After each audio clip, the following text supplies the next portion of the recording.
BBC Urdu کے programme سیربین میں وقفے کے بعد ایک بار پھر خوش آمدید. میں ہوں عالیہ ناز کی. پہلے سیربین کے اہم موضوعات پر ایک مختصر نظر ڈالتے ہیں. توانائی کے بحران کے حل کے لیے پاکستان اور ایران گیس کی پائپ لائن بچھانے پر متفق. پر وقت اس کی تکمیل نہ کرنے والے ملک پر بھاری جرمانہ ہوگا.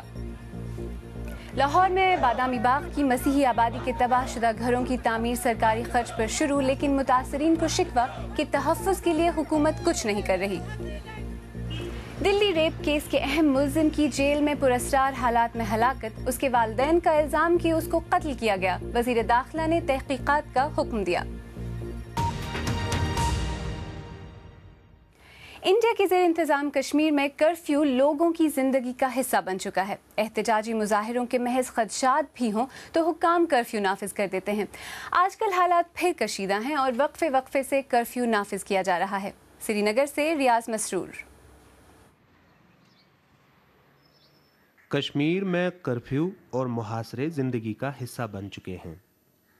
سری نگر کی ایک حساس بستی بٹمالو میں رہنے والے 90 سالہ غلام محمد خان پچھلے ایک ماہ سے گھر سے باہر نہیں نکلے. دراصل افضل گورو کو گزشتہ ماہ نئی دلی کی ایک جیل میں پھانسی دیے جانے کے بعد کشمیر میں حالات کشیدہ ہو گئے. حکام نے مظاہروں کو روکنے کے لیے مسلسل کرفیو نافذ کیا ہے. مسٹر خان جوانی کے زمانے میں بھی کرفیو سے متاثر رہے ہیں. وہ کرفیو تو جنت تھا, یہ کرفیو تو جہنم ہے. باہر نکلیں گے تو پیٹتے ہیں. سبزی ملتی تھی, دودھ ملتا تھا, باقی چیز ملتی تھی. مگر آج کل کے زمانے میں یہ طوفان ہے.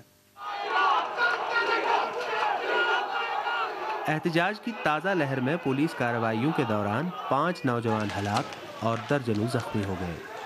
کشمیر میں مسلح تشدد کی وارداتیں اب برائے نام ہی رونما ہوتی ہیں, لیکن زیادتیوں یا ہلاکتوں کے خلاف جب بھی احتجاجی مظاہرے ہوتے ہیں تو حکومت کا اس صورتحال کے خلاف ایک ہی رد عمل ہوتا ہے, وہ ہے کرفیو اور پابندیاں.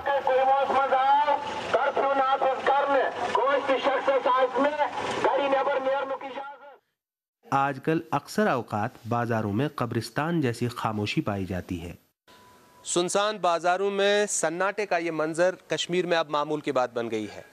تاجر حلقوں کا کہنا ہے کہ پچھلے 4 سال کے دوران وقفے سے کرفیو اور ہڑتالوں کی وجہ سے کل ملا کر 100 روز تک بازار بند رہے, جس سے ان کو کروڑوں روپے کا نقصان بھگتنا پڑا. بٹمالو کے غلام محمد خان کے گھر کی طرح کشمیر کے ہر گھر میں کرفیو کی وجہ سے مشکلات کا سیلاب امڑ آتا ہے. پورا انسیکیور فیل کرتے ہیں. ان فرنٹ آف باہر یہ پیرامیٹرز کھڑی رہتی ہے فورسز. ہمارے دادا جی کہتے ہیں کہ باہر مت جاؤ, وہاں پہ خطرہ وغیرہ ہے, وہ ہے, یہ ہے. ہفتوں کرفیو میں محصور رہنے کی وجہ سے وادی کی پوری آبادی ذہنی تناؤ کا شکار ہو گئی ہے اور عام لوگوں میں بھی غم و غصہ پایا جاتا ہے. بہت ذہنی پریشانی ہوتی ہے اس سے, کیونکہ جو دن میں ایک بات یہ ہے کہ دن میں ہم کام میں ہوتے ہیں. جب کام ہی بند ہو گیا, دن میں ایک دن بھر گھر میں بیٹھنا پڑتا ہے, تو ہم مینٹلی ہوتے ہیں, فرسٹریٹ ہوتے ہیں اس سے. جو کچھ بھی ہوتا ہے یہاں پہ تو کرفیو. اب لگ رہا ہے ہمیں ہماری زندگی پوری کرفیو ہو چکی ہے. کرفیو میں ہی رہ رہے ہیں. ایک خوبصورت جیل لگ رہا ہے اب کشمیر, تو بہت مشکلات کا سامنا ہے. یہ کرفیو لگانا گورنمنٹ کے لیے صرف جان و مال کی حفاظت نہیں ہے, بلکہ یہ کرفیو کشمیریوں کی آواز کو دبانا چاہتے ہیں. ماہرین کا کہنا ہے 60 برس سے چلی آ رہی کرفیو کی روایت کے باعث کشمیری باقی دنیا سے کٹ کر رہ گئے ہیں.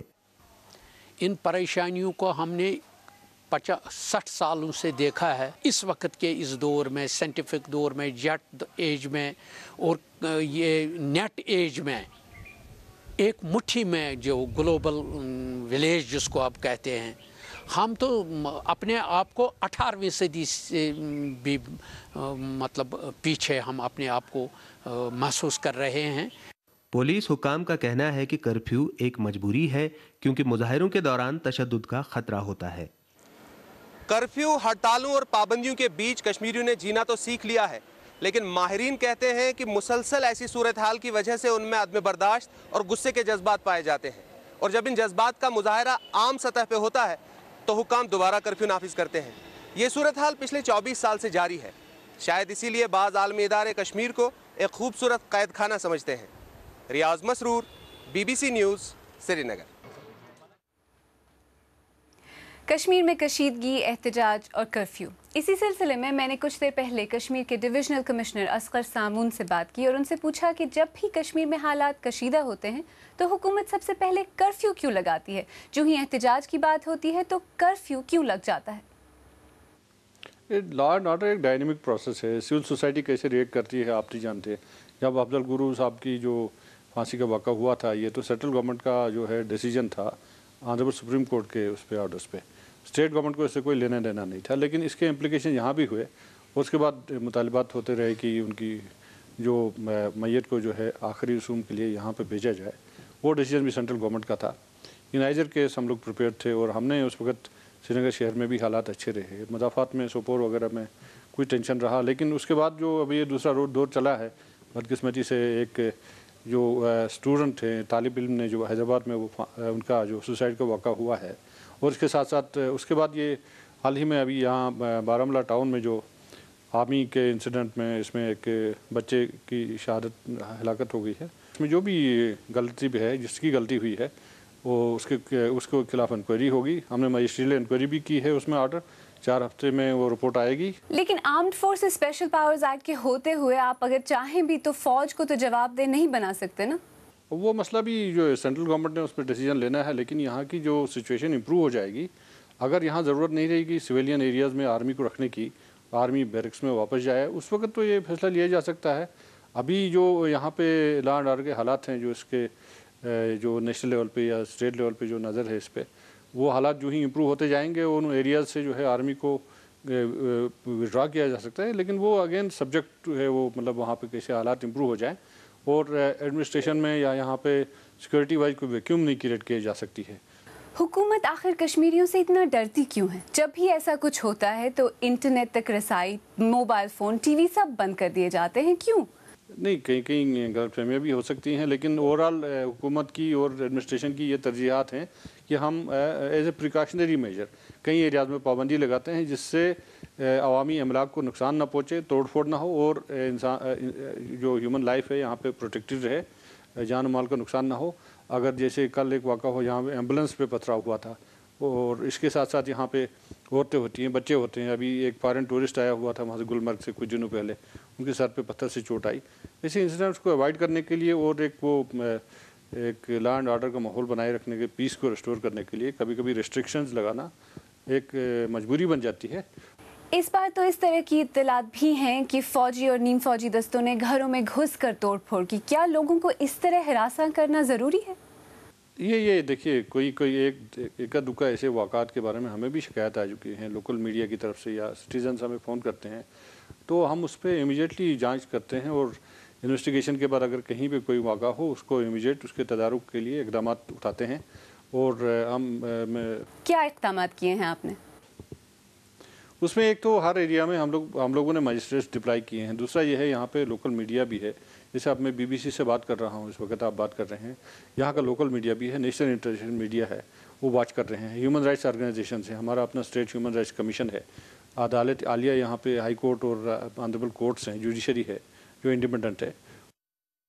یہ تھے انڈیا کے زیر انتظام کشمیر کے ڈویژنل کمشنر اصغر سامون، جن سے میں نے کچھ دیر پہلے بات کی. ارم، کیا کشمیر سے کسی نے کچھ لکھا ہے؟